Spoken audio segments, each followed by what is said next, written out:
De repente, a vida ficou sem graça. Parece que nada mais tem sentido. Você já sentiu o desejo de morrer? Eu confesso que já. O que nos leva a esse pensamento? Quais fatores nos influenciam a ponto de chegarmos a esses pensamentos? É sobre isso que eu quero falar. Espera aí.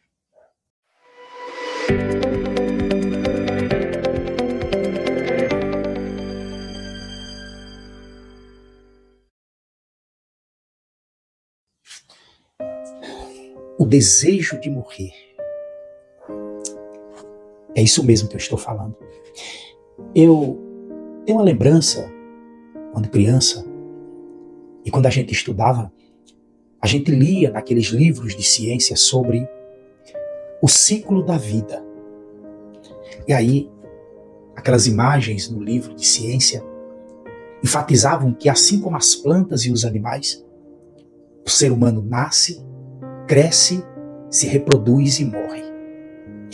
Só que o tempo passou e eu aprendi que nós não fomos criados para morrer.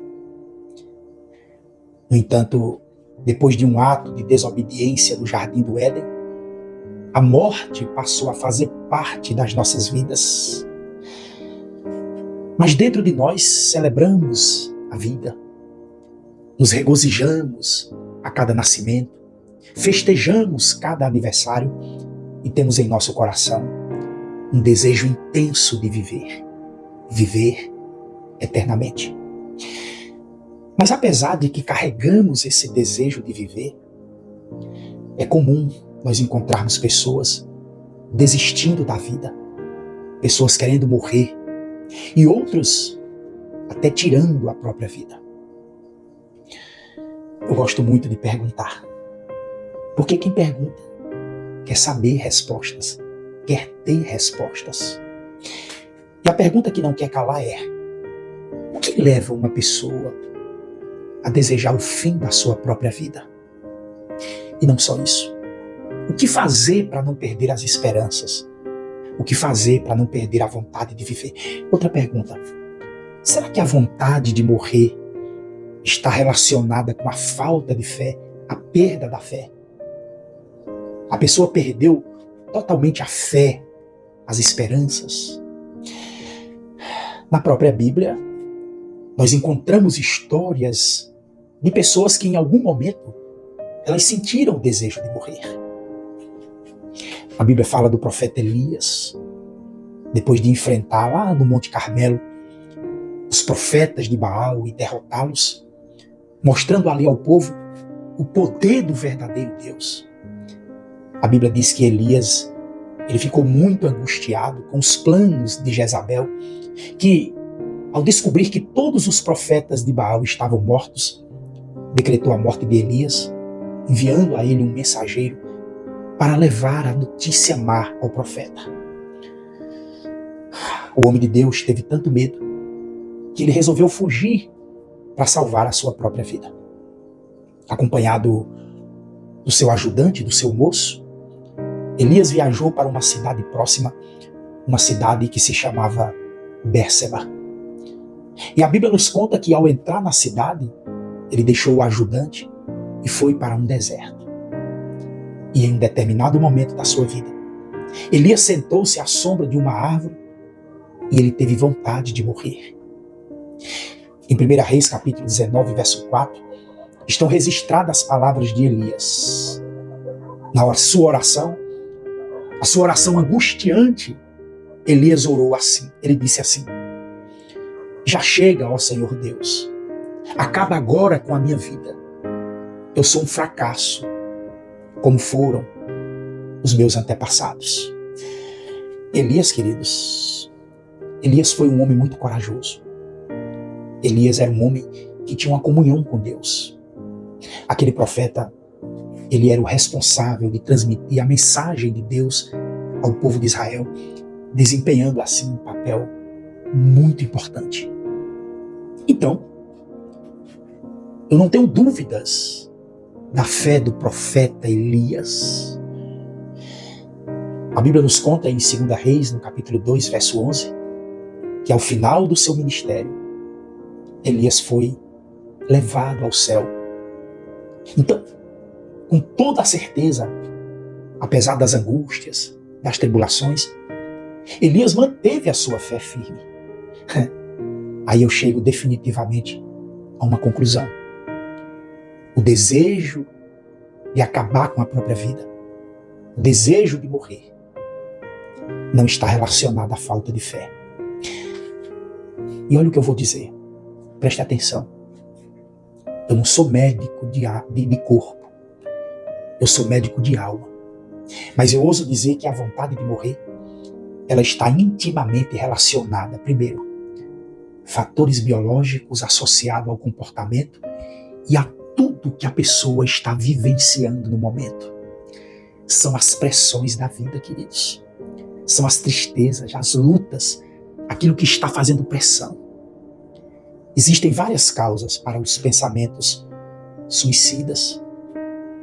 O famoso bullying, transtornos mentais, a perda de um filho, de um ente querido, a perda de um emprego, abuso sexual, problemas financeiros, doenças crônicas, relacionamentos tóxicos, rejeição, injustiça que você sofreu.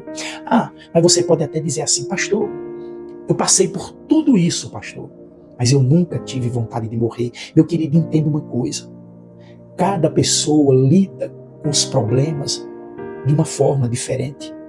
Eu estou dizendo para você que situações que podem parecer simples para algumas pessoas, para outros é um monstro, para outros é uma tempestade. Então, o que fazer para não perder as esperanças? O que fazer para não perder a vontade de viver? A receita. Nós já vimos que o desejo de morrer nem sempre é um problema de ordem espiritual, mas olha, a oração, a comunhão com Deus pode ser de grande ajuda para pessoas com depressão, para pessoas com pensamento suicida. Outra coisa, separar um tempo todos os dias, de preferência durante as primeiras horas da manhã, para falar com Deus através da oração, meditar na Bíblia, estudar a Bíblia. Eu estou citando aqui coisas importantes para se manter uma comunhão diária com Deus. É o que vai te ajudar a aguentar o tranco, a suportar a guerra. É um processo com o propósito de fortalecer a tua fé, aumentar a confiança em Deus. Isso nos prepara para enfrentar os desafios do dia a dia, porque eu sei que a tua vida não é fácil.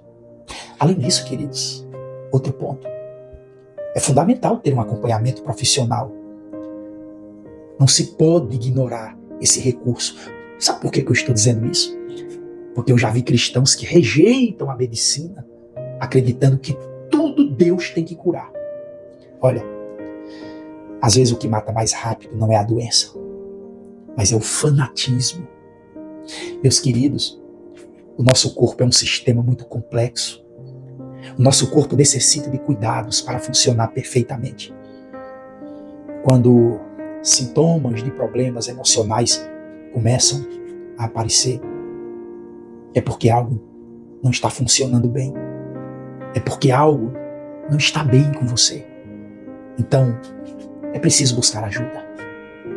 Pessoas com pensamentos suicidas, às vezes precisam de medicação, terapia, exercício físico, uma boa alimentação e principalmente de Deus. Assim sendo, queridos, esse conjunto é importante para o ajuste físico, biológico, comportamental, emocional, psicológico, espiritual, para uma pessoa que perdeu a vontade de viver. E eu vou encerrar dizendo, se você que está assistindo esse vídeo, você sente que está perdendo a esperança, que já chegou no seu limite, que a vida não tem mais sentido para você, por favor, meu irmão, busque ajuda imediatamente. Falar, desabafar, é o primeiro passo. Converse com alguém da sua confiança, alguém que te ama, que te entende, que quer o teu bem, que quer te ajudar. Procure uma igreja. Procure um especialista médico. Sabe? Nunca é tarde. Sempre existe uma saída, uma solução. E eu vou encerrar dizendo, saiba de uma coisa. O mundo não ficará melhor sem você. Jesus te ama. Saúde e paz. Amém?